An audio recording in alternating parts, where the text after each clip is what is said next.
We all want to feel peace in our lives. Peace in our choices, our beliefs, our relationships, and our environment. I've learned that this desired contentment is often found through holding on to less. When we pare down what we own, what we consume, and what we value, we're left with what's intentional, a personalized curation of what is important and true and useful to us.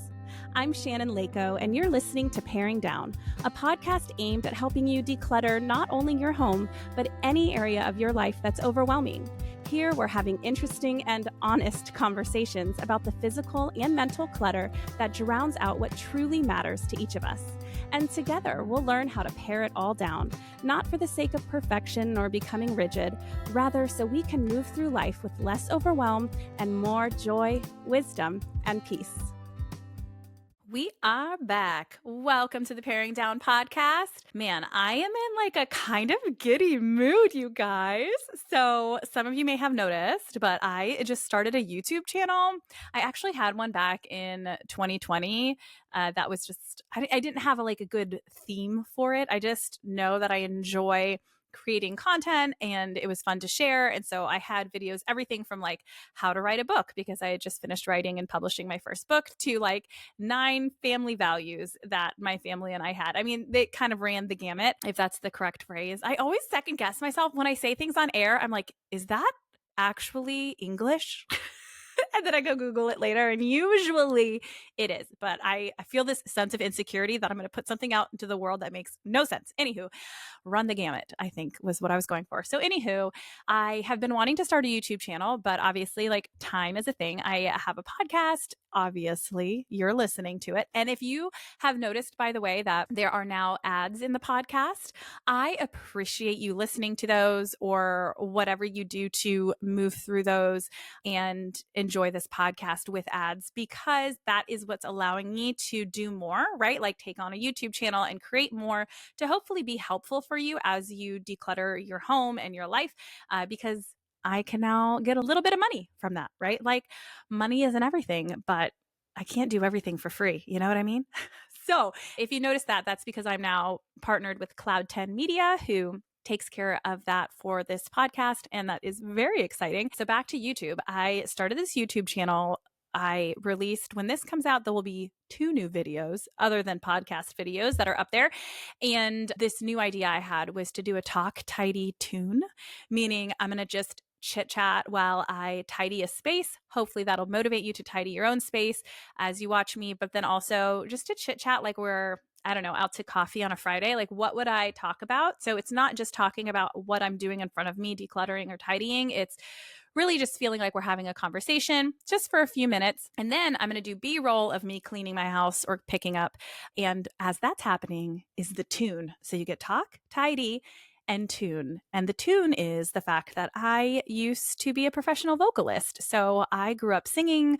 I did vocal competitions. I've been in well over 20 musicals. I lived in New York City for a couple of years pursuing Broadway. When I was Miss New York, I sang the, national anthem for the New York City Half Marathon. I sang with Broadway Cares.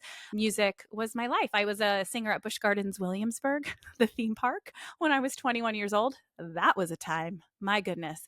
But I'm classically trained, so I have missed singing, but I also don't have the time, energy, or passion really to try and get back into professional theater. I think the last professional show I did where I was paid to be on stage was before I had kids. So 2016, I was in Beauty and the Beast, a regional production of that, and back in Virginia, and I haven't done any theater since then, but I wanted to sing for the people. So the third part of Talk Tidy Tune is that I will record me singing a song that will play as you watch B-roll of me cleaning and tidying. So that's motivational, but hopefully entertaining. So I just recorded, I literally Googled, how do I record myself singing a song? And I opened GarageBand for the first time in my life and I recorded. And by no means is it going to sound professionally mastered and mixed or anything, but that should be live theoretically by now when this podcast episode comes out, that's on YouTube now. So I'm just in a good mood because I just got to sing my little heart out with no nerves or anything because there's no audience. It's just my dog staring at me in the bedroom, judging me. And it was really, really fun. So my YouTube link will be in the show notes if you want to go watch that. Oh, how fun. But today we are going to be talking about how to keep the clutter away, like how to keep it from coming back. Because when I do periodic polls on my Instagram of like what you're struggling with, what's the hardest part about decluttering, that kind of thing. The last time I did that, so many answers were like, I don't know how to keep the clutter from coming back. Like I've decluttered once, but it just always appears, like no matter how much I tidy, no matter how much I declutter, things are taking over the house. And we've all been there. Sometimes I feel the same way too. I'm like, I don't even own that much. How do my counters look like this? And then I'm like, gosh, if I did own a lot, like I can only imagine the overwhelm. So let's talk about that today. Speaking of polling you guys on Instagram to get ideas for this episode or for this podcast, I want to say I'm sorry if I've ever made a false promise that a certain topic of episode will be coming out in the next couple of weeks, because I always think I have a plan and then I change my mind. So I think I told someone recently that this week's episode was going to be about not adding to the landfills, like how do we declutter without that environmentalism guilt. And I was going to do that and I will do that episode, but I was just in the mood to talk about the clutter not coming back when it came down to planning for this episode. So I need to stop making such commitments and just let you guys know that one day I hope to cover whatever your request is, but I cannot give you a date. That is a rookie mistake. So I'm sorry to the person if you're listening to this and you're like, what happened to the one about landfills? I just, I just got to go with my mood. It's the vibe, right? Okay, so back to keeping clutter from coming into your house. Listen, there's an obvious answer here, which is just stop letting it in. But I respect you way too much to say that because, of course, it is not that simple. There are a couple of reasons clutter might start to seep back in. So let's talk through 5 of those reasons today and some ideas for how to stop this cycle. Number 1. The first reason clutter might be seeping back in is that you didn't truly declutter in the first place. You just organized your clutter. This is definitely the first one to ask yourself if you're feeling frustrated with all the clutter coming back. Like, did you actually get rid of it to begin with? Or did you just try and organize it into piles and use nice product and kind of put it all away nicely? And then it sprouts legs and starts coming back onto your counters and onto your floors. A lot of people will say that decluttering is a lifetime commitment. And, I don't really agree with that. I understand the sentiment, right? Like we will always have to be consistently aware of what's coming into our homes and reevaluate what we own because things do just come into our houses, whether it's gifts or maybe we do purchase something new or whatever it is. And we will change in terms of what we're using. So that's the reevaluation piece.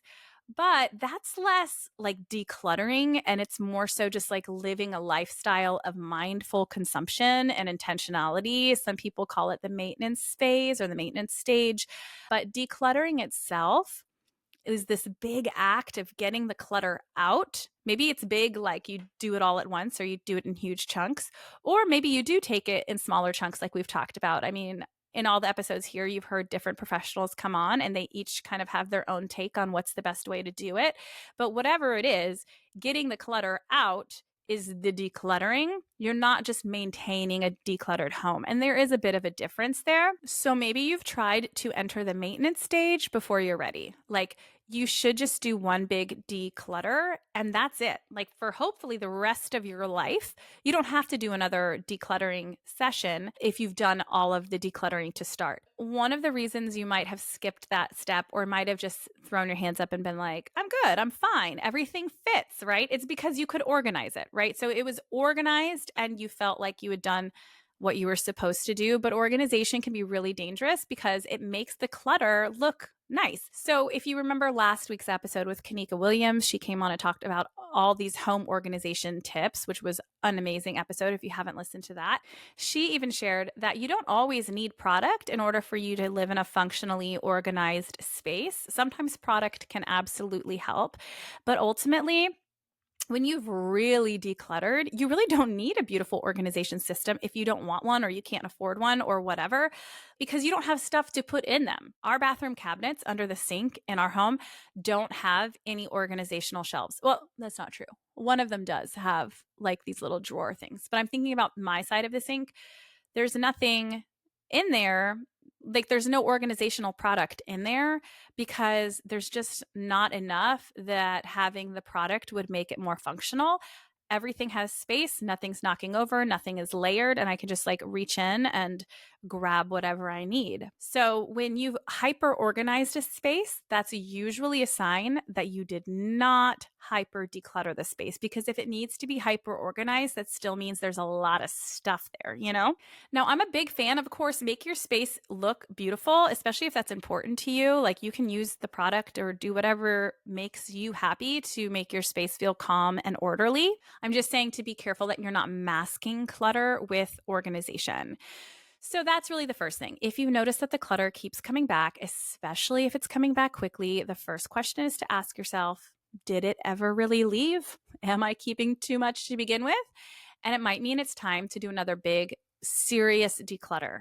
Like, we're not just talking about getting rid of things that you don't really care about. We're talking about maybe doing some of the harder work now, of things that you really do have those big, what if I'm going to need them questions, or maybe some money guilt attached to them, or this idealized version of yourself in the future. All of those bigger questions that make things a little bit harder. You might need to get in there, ask yourself, how many duplicates do I have of this item?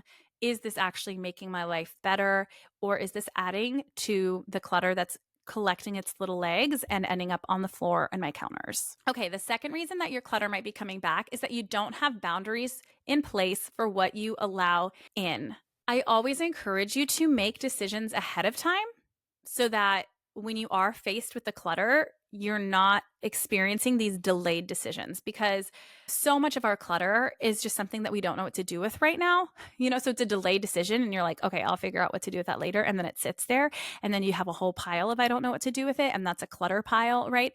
So these decisions, I really encourage you to make ahead of time so that when you are faced with new items coming into the house, you know exactly what you're going to do with them without that decision fatigue and analysis paralysis.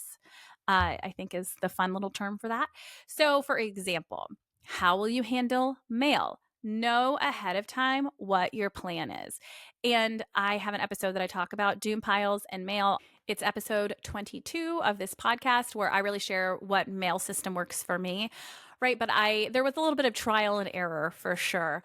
But know what your plan is when these kinds of things that you know are coming, especially the ones that you can see coming, like mail, that's going to come in. Have a plan for it ahead of time. Like, am I going to be keeping those regular statements that come from the bank? What is my plan with junk mail? Do I even look at it? Do I get rid of it immediately? What do I do? Let's say not even in the mail category. What do I do with kids' schoolwork? Do you have a system in place? We want to make these decisions ahead of time about what is our system for specific things that we know are coming. I just shared this on my Instagram recently, but like my schoolwork system, I call the M&M transfer, and that's macro to micro transfer. In the organizational world, macro organization is you take like items and you kind of just put them all in one place, like a bin. For the easiest example that I can think of is Barbie stuff. So you take all the Barbie accessories and they all go in a bin. That is macro organization. Micro organization is when you get more detailed with how you're organizing. So you take all the Barbie accessories and you have all the shoes in one place. You have all of her purses in one little spot. You have all of her whatevers, right? It's all much more micro organized. So the macro to micro or M&M transfer for kids' schoolwork is this. I first of all know that I'm not keeping any schoolwork that doesn't have like their handprints. Right now they're young enough that they have that specialized handprints, or it's something that clearly my kid put a ton of work in, right? It's not that they got 100% on a test, but maybe wrote a short story with pictures attached, right? Like something like that. And it can be different for all of us, what's important to us, but I'm very specific about that and make that decision ahead of time of what I know is important to me, because Otherwise, I just keep way too much. We all would. So I make that decision ahead of time. And then the macro organization step is that I have an 8.5 by 11 little bin that fits papers perfectly. And it's right inside our little office closet. And I take those papers that I know I want to keep and I just put them in that bin. I have 3 kids, and all 3 of them, if it's something I'm keeping, goes into that bin. Everything else gets recycled. And then I do twice a year. Some people might just do once a year, but at the end of each semester, so during Christmas break and then at the end of the school year, I go into that little bin. I pull out my kids' 3 totes. So each of my kids has a like file hanging tote. And there's a folder in that for each year, like a file folder that represents each school year. And so then I will take their papers and I will separate them. So I will get my pre-K 3 folder out for my youngest, my pre-K 4 folder out for my middle, and first grade for my oldest. So I have these 3 folders in front of me. I take my macro bin and then I do micro organization. I transfer macro to micro. I take the papers and I put them in whatever child's folder it needs to go in. And then those folders go back in their individual totes. Those get pushed back in. And then my macro tray is empty and ready for the next semester because it's too tedious for me every time my kids have something I want to keep for me to then go pull out their bin, find their folder, and put it in. Like that's just too many steps for me. It sounds simple, but even the smallest amount of time can feel overwhelming for us. And so then a paper pile would start to build on the counter of the things I want to keep. So in order to keep that clutter at bay, I decided to do macro first, where it takes 0 effort. I pop it into this little tray and then I do micro later, macro to micro, M&M transfer. There you go. So that's my example of a system that I have in place for how to handle schoolwork so that it doesn't end up on the counter. You want to make these decisions and systems ahead of time. Because remember, we're talking about the second reason that clutter keeps coming back, and that's that you don't have boundaries in place for what you allow in. And that also includes systems. These boundaries that I'm talking about right now are less about what you're purposefully bringing in. We're going to talk about that in point number 3, but things that just kind of show up that you have to have boundaries for, like that you didn't choose to come into your house.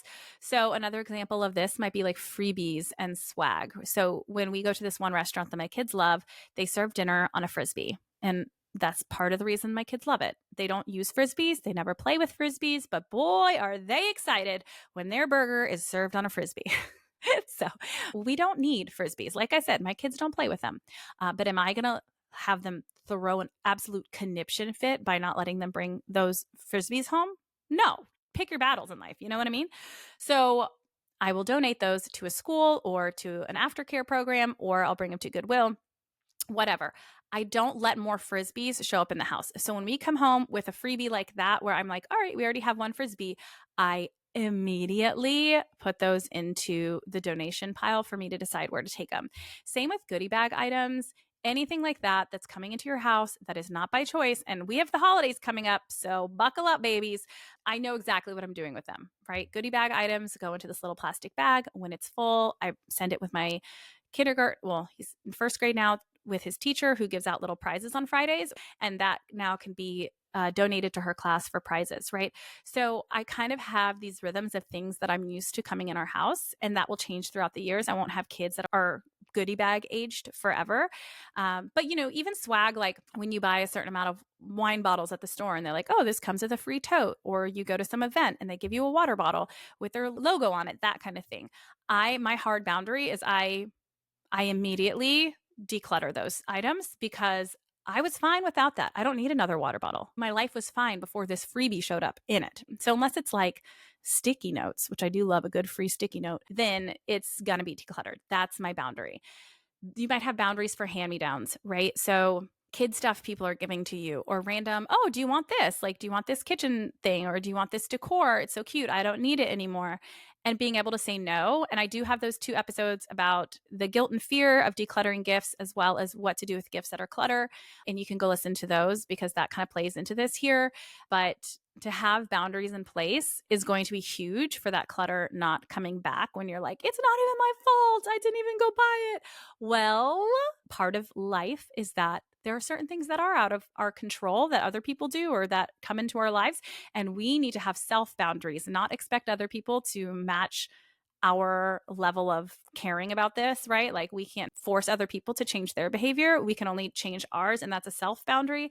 So you have to determine what you're going to allow back into your space. We're going to talk about now this personal consumption piece, like buying stuff for our kids or ourselves. So, number 3, the reason your clutter keeps coming back is that you haven't changed your own habits of consumption. You might need to be honest with yourself here. I have to do this sometimes too, where I'm like, am I buying more than I realize I'm buying? This is why it is important to kind of track your spending sometimes, because sometimes we don't even realize our level of impulse because everything feels like a necessity at the time. Maybe you bought some more, gadgets for your phone, or you bought some educational thing for your kids, or you bought some special pillow for your bed, or you bought whatever. And you think at the time, I need each of these things. Each of these things is important. But when you really look at your spending and look at it as a whole, you're like, oh my gosh, I brought in 30 new items into my home last month, right? And that really will help you get back into this new mindset about consumption and to slow down your consumption. Because if you don't track it, you might not even realize how much you're still bringing in from impulse. If you're like, I don't want to go track my spending, well, first of all, I highly recommend it, but even just from a monetary perspective. But another quick way to kind of realize if this is one of the reasons clutter is reappearing in your house is to ask yourself, like, am I still following accounts that tempt me on social media, that tempt me to buy cool Amazon things or really cute clothes or whatever? Pick your poison, Or am I still going to stores that tempt me? Am I still choosing to shop at Target because it's cuter when Walmart's right next door? And yeah, it's like not as much of a vibe, but it doesn't tempt me as much, right? If you're still frequenting places or accounts that tempt you, that could be a very good indicator of why clutter is still in your home, because it's coming back in through your consumption that's likely impulse related. Not going to Target or not following certain accounts and just like changing your relationship with consumption has to be rooted in your why. We've talked about this before, but the world that we live in, especially in the United States or Western societies, is set up for you to be on autopilot, for you to not realize that you're consuming so much, right? Like for you to wake up and look around and be like, how did this clutter get back here, right? Like they don't want you to realize it's happening, And so you do have to be really rooted in your why and be very conscious of your relationship with shopping and consumption. So, if we're not rooted in our why, like our big picture why, like that this is going to decrease my stress at home to keep me healthier for my kids, that this is going to give me more time and energy to do things that are truly meaningful to me,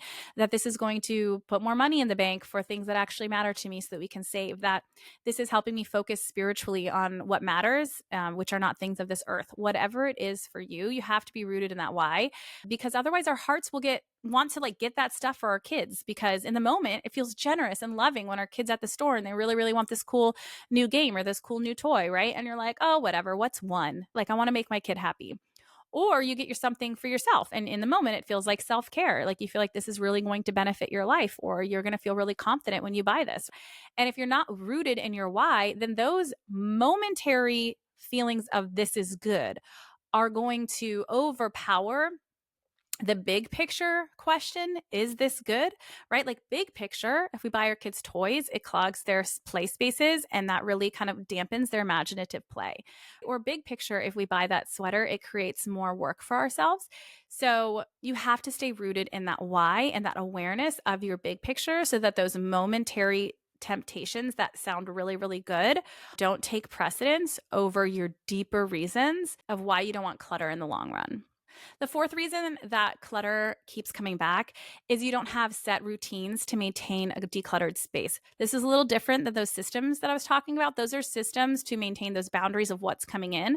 Routines in general is just what's already in your house and how to make sure that you're reevaluating what you own, that reevaluation piece we talked about, and just a tidy space. So visual clutter falls into this category. So maybe it's not something that you actually need or want to get rid of, but it's creating visual clutter in your space because it's simply not getting put away back into its home.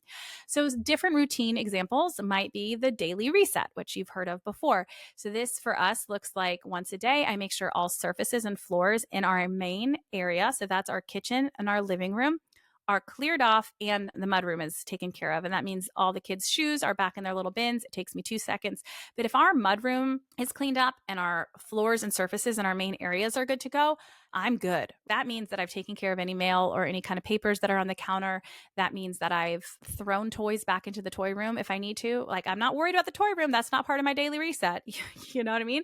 So choose what your daily reset is, and at least at a minimum, do that. Another routine example would be regular laundry. So I've shared again before, I do laundry every other day, and that makes sure that I don't have this huge buildup of laundry. That can feel like clutter, and it will become clutter when it's just all over your laundry room or your dining room table or wherever you fold laundry. I have an ongoing donation bin. That's a great routine to be in, so that when I am folding laundry and I'm like, oh yeah, when my daughter was wearing this shirt last week, it looked too small, it's time to donate it. I can just put that in the donation bin. It's there. I know where it is. It's part of my routine of maintenance decluttering. And another big routine that we have to think about is, what do we do with those donations? It is part of my routine that when a donation box is full, which is usually a diaper box at this point, when that's full, I put it in my car, and I leave for school about 10 minutes early so I can swing by Goodwill if that's where I'm taking it, or I put it in specific like plastic bags for the different families I want to bring it to at church. Recently, though, I'm going to change up what I do. Had the honor to volunteer at the Children's Advocacy Center in my area. You have one in your area too. There's over 1,000 of them, I guess, across the United States. So they're pretty common, and they help children who have been abused. It's very devastating. But one of the things they often need when they come in, because this is where like they do their they get interviewed by the police. And the point of this location is that instead of having to repeat their trauma over and over again in a sterile, kind of scary environment, they can do it in this kid-friendly, beautiful location with a new cozy blanket. They have someone who's advocating for them, and it can be filmed and therefore used in court, so they don't actually have to repeat their trauma as kids. Anyways, it's a devastatingly wonderful organization. Our church, the women's group, got together and went there to volunteer 2 nights ago. And I was assigned to organizing their clothing closet, which of course I was like, this is perfect for me. Like, yes, I've got this. And so me and some of my girlfriends worked on that. And they have these plastic bags, like Ziploc bags, that have outfits in them for whatever size. So let's say 3T, and it has 2 t-shirts in it and 2 pants and 2 pairs of socks. And so that when the child comes in and their clothing needs to be taken for testing or things like that, or they don't know where they're going that night, maybe they're going into the foster system or into a relative placement and they don't have anything with them, they have new clothes that they can take with them. So anyway, I didn't realize there was this need there for these different size children's clothing. And of course, they want those to be really nice. They want them to be new or like new, because these kids deserve the best. They shouldn't be getting stained clothing after what they've gone through, which I 100% agree. But a lot of my kids' clothes are still nice when they're done with them. And so I'd like to start seeing how I can offer that to the CAC. So, but the whole point here is that have a pre-decided plan, a routine in place of where you take those donations, so they don't just live in your guest room forever. And there are really 2 keys to having routines that work. And the first is discipline. Listen, there is no secret sauce or magical elf you can hire. I mean, unless you really can't afford to hire a magical housekeeper that's there all the time, in which case, good for you. Love that. But there's, I'm reading Harry Potter to my first grader right now, so that's where my head is. But I think about the magical elves that clean everything and like bring the food to the table or send the food through the table or whatever. That's not real. Believe it or not, millennials, Hogwarts isn't real. It's devastating, I know. So there's a level of discipline. Like, you just have to do it. People are like, how do you keep these routines in place? And I hate saying this because I know that there's different mental health struggles and there's different things that make things harder and whatever. But there's a big piece of it is you just got to do it. One of the ways that's helpful to kind of get that discipline in order is setting timers, because I think I shared about this a couple weeks ago, but like I used to really struggle with putting my clothes away, like our adult clothes. I'd put the kids' clothes away or they would put them away, but then I'd go and run and put our clothes in the pile I folded onto our bed. And then when I'd go to sleep, instead of putting them away, I would put them on the floor. And so we'd had piles all over the floor. It's just something I struggled with. And I set a timer and was like, I'm going to see how long it takes to put these clothes away. And it was like literally 90 seconds. And that has now helped me with that mental fortitude of discipline to just do it because I'm like, this is going to take me 90 seconds. Like, it's fine. I can do it right now. Even if my kids are out in the living room and I'm in my bedroom, which is kind of the reason it happened, right? I just want to go put the clothes down real fast so I can get back out there and make sure they're not setting the house on fire. Like, usually, especially now, they're 3, 4, and 6. Like, generally speaking, they're not going to set the house on fire in 90 seconds. They might, but it's kind of safer. And so like I can go ahead and just get that done immediately. So set timers for yourself if there are certain routines that you want to keep in place, but sometimes you just like can't bring yourself to have the discipline to do them.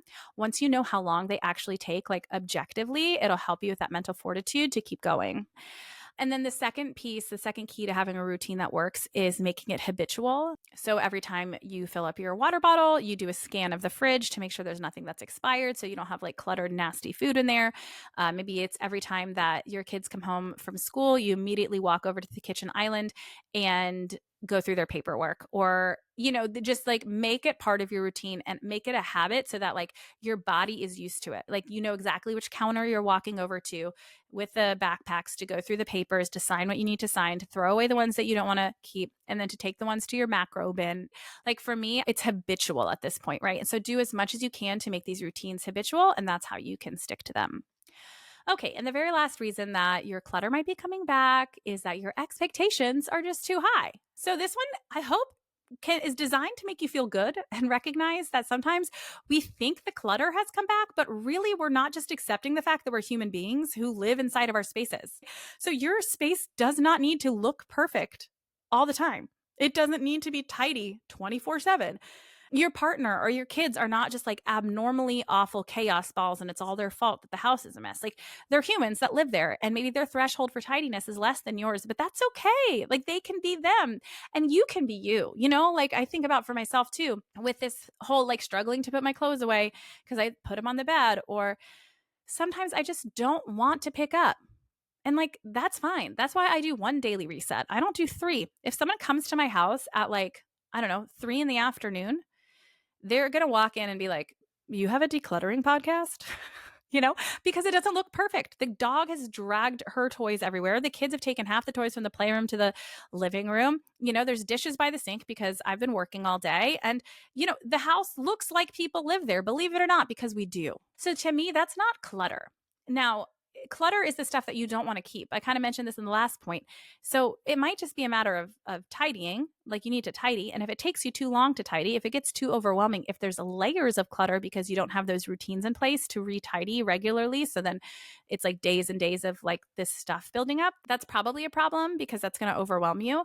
But generally speaking, hey, it's okay if your house looks lived in. That's just part of life, is that things are going to get thrown on the counter. Shoes are going to be kicked into the mudroom. Backpacks aren't always going to go where they need to go. Sometimes you need to run out the door. So you just throw your cup on the counter instead of into the dishwasher. Sometimes you're exhausted and you forgot to put those darn clothes away and they're going to go on the floor. And you know what? You're human and that's okay. You're good. The real key here is like, if you can do your daily reset in 10 minutes, then your expectations were just too high. So my daily resets, like when like I said, I do those counters, get those counters and floors cleared in our main areas in the mudroom. That all usually takes me less than 10 minutes by far, maybe 5. But generally speaking, if it takes you 10 minutes or less, you're golden. It's not clutter. It's just life. Now, if it's taking you more, then you've probably let those layers happen. You need to get those routines in place, and you might own too much stuff that's sprouting legs and coming into your spaces.